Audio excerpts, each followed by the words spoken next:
محترم ناظرین کرام، السلام علیکم ورحمۃ اللہ وبرکاتہ۔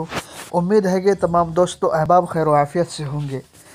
جی ہاں دوستو، اس وقت پورا دیش کا کسان سڑکوں پر ہے اور پنجاب ہریانہ کے کسان دلی پہنچ چکے ہیں۔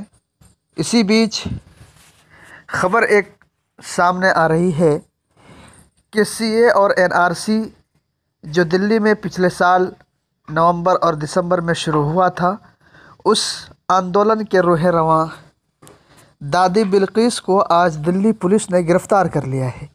آئیے اس پر ڈالتے ہیں تفصیلی روشنی۔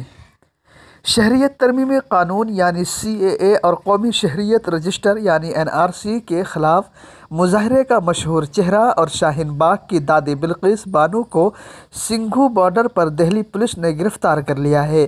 وہ کسان تحریک کی حمایت کے لیے سنگھو کی سرحد پر پہنچی تھی۔ قبل ازیں بلقیس بانو نے کہا تھا کہ ہم کسانوں کی بیٹیاں ہیں اور ہم آج کسانوں کی احتجاج کی حمایت کریں گے۔ ہم اپنی آواز اٹھائیں گے، حکومت کو ہماری بات سننی چاہیے۔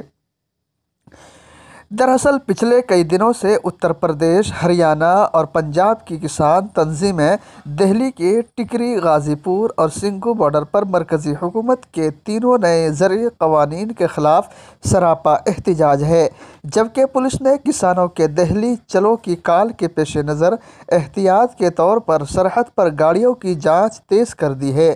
ویسے تو ٹکری، سنگھو اور غازی پور بارڈر کے علاوہ دہلی کو ہریانہ اور اتر پردیش سے جوڑنے والے کسی دوسرے سرحدی علاقے سے احتجاج کی کوئی اطلاع نہیں ہے۔